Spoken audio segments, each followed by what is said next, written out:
Alright guys, back to the Mustang. Parts are in. Let's get it together.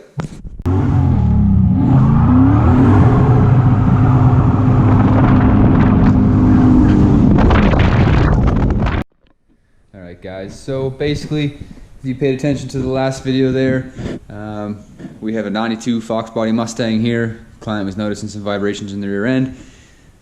Basically started doing diagnosis of it, starting from the axles, worked my way inboard. What I found was a loose pinion nut, which could have gave some premature wear on the bearings. So just to be safe, the client gave us the go-ahead to put new bearings, new pinion nut, new pinion crush sleeve, as well as all the seals that go along with it. Basically the parts have come in, so we're back into the process of reassembly. Bearings and stuff are sitting over here. This is the old bearing. The other inner bearing for the pinion is actually down at the shop that I used to press the new one on. So I already have the new one in place. The old bearing didn't really show too much wear. The faces of the ring had a little bit of scoring, it almost appeared to, at least in my opinion. But just to be safe, we're going to put new bearings in there and then we can know we're all good. One thing that I did have to do, which I'll take note of here, just for guys that go to do this next time or in future reference, when you go to press the bearing on, whoever pressed it on prior to me taking this all apart, and if you again seen in the last video there when we removed the pinion, this nut did not come off easily. And I say that in regards to it didn't come off once the face of the nut hit the top of the threads. What I believe occurred is when whoever went to put this on, instead of hurtling the pinion itself on the edge of this to push the bearing on, they actually used the top of it and mushroomed it out. So if you look closely, I actually had to grind away. It was mushroomed to kind of come out, so it was making the nut almost impossible to get the thread on. So I ended up having to basically take a grinder to kind of clean the threads up so that it would go back together. So just for future reference, guys, when you're going to do that, like I said, press on the actual edge of the pinion rather than the edge of the thread portion of it. Just a little less prone to do damage. But, basically, I'm going to start to throw this set together. I'm going to go down. I got to put the outer race portions in the housing. I have them sitting in the freezer at the moment trying to get them cool so they're kind of a little easier to slide in. I'll get the carrier heated up so that they kind of go in like butter. And then we can get into the other steps of it.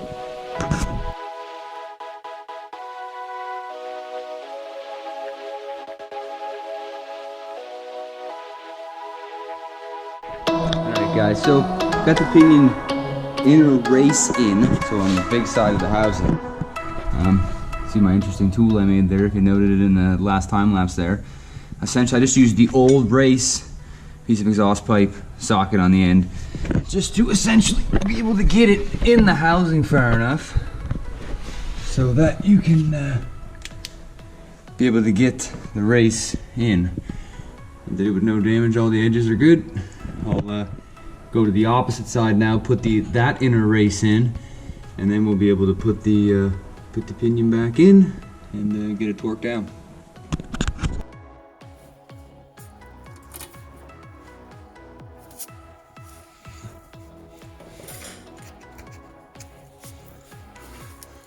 This is what's known as an oil slinger. It's tapered outwards, it's supposed to go in first. And then the seal goes on from there. I'm just gonna grab my seal driver and put that on. Alright guys, so got the pinion in, I put the seal in, I have the oil squirter or oil, whatever the heck they want to call it. The new bearing's in, the pinion is in, the crush sleeve is in as well. Basically we're at the point right now where we can go ahead and put in our drive flange. So as mentioned, flange.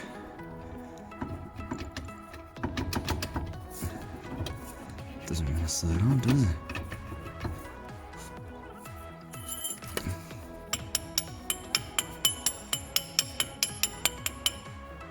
Go. Nut.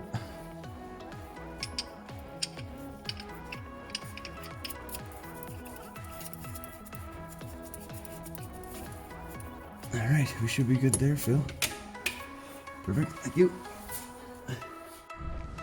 Alright, so we have the drive shaft, yeah, pinion in, the bolt's tight as it can go. There's still a little bit of play in it and so forth.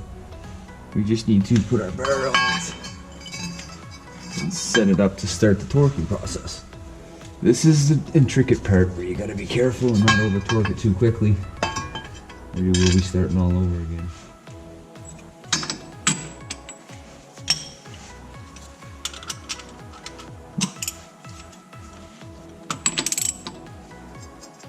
Okay.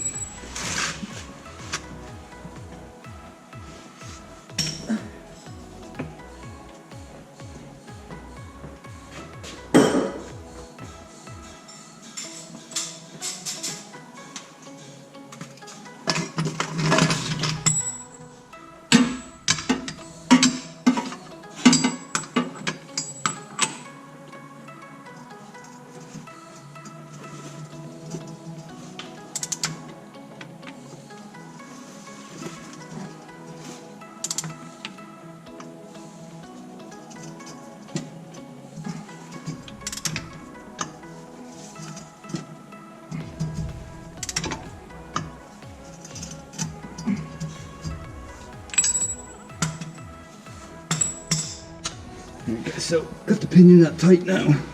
That was an absolute nightmare to get tight. Took a lot of torque. And that puts us at 18 inch-pounds. I would personally like to have it a little tighter than that. So we will put our trusty wire back on.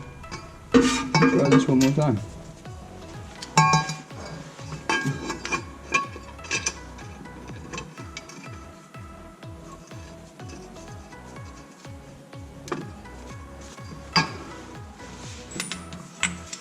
For anyone that has torqued one of these before,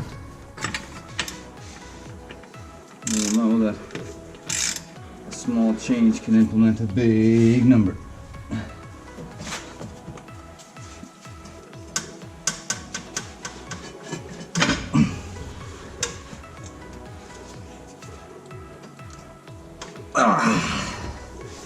Woo!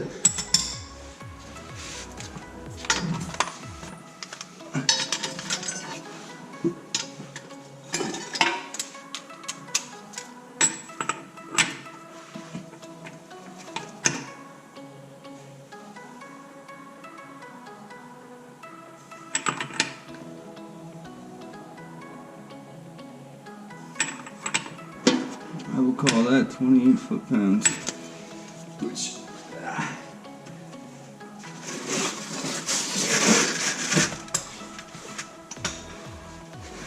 is pretty damn good.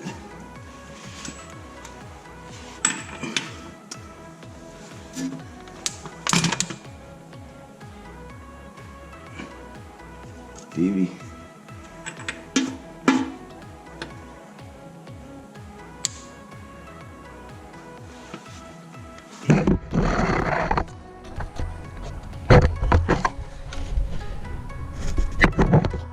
Try to get this so you guys can see it.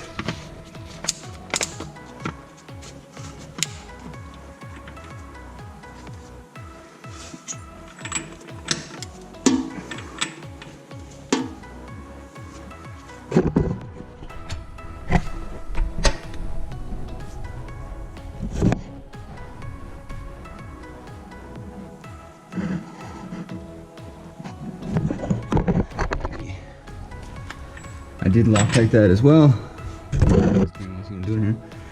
I did Loctite that as well, and like I said, we're getting like 26 inch-pounds, which is perfect.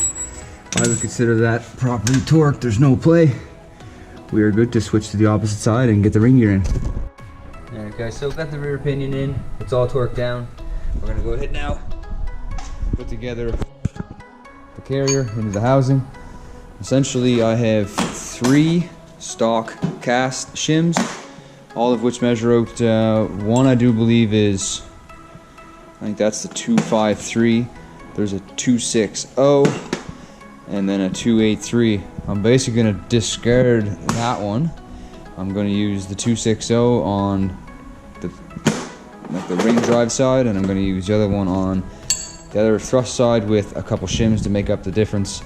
I basically did math here.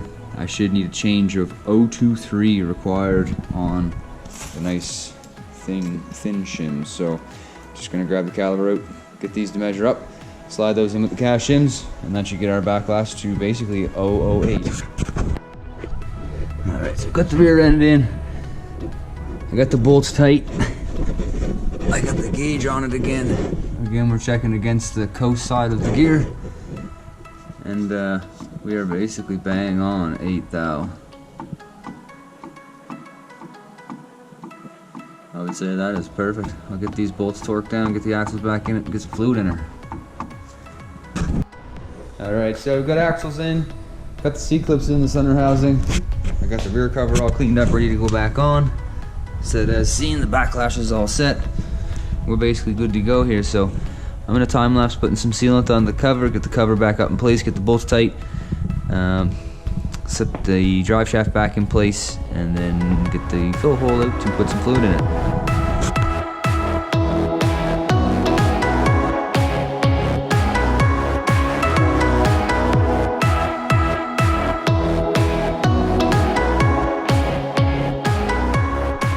Alright guys, got the Mustang back together.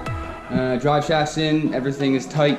We're ready to put the wheels back on this and take it for a drive, see if we get any vibrations. Hopefully we don't. So as we mentioned, we replaced crush bearing, new bearings in the pinion, set the backlash properly, replaced some upper bushings in it. Otherwise, said it, everything else seemed to be pretty good. So let's get this thing back on the ground, get the wheels on it, and we will go for a test drive.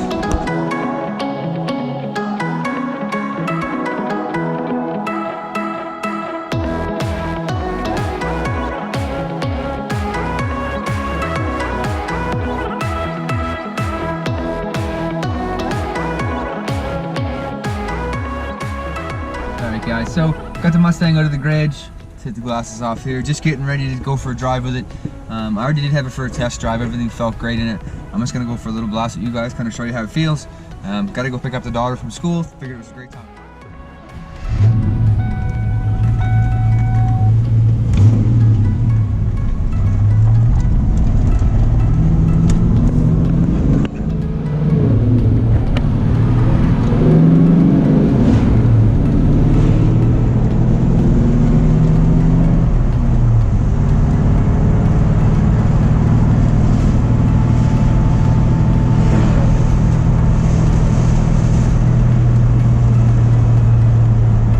Car drives really smooth, especially down this low RPM side. Real happy with how the changes went. Get it out to some highway speeds and see how it feels out there. Alright guys, gonna get an opportunity just to kind of get out on the speed on the highway here. Just coming down a road in Mexico. I'm not worried about that, but just coming down to the highway here and gonna try to get it up to speed that the client noted that the vibration was there and see if it's still noticeable or not.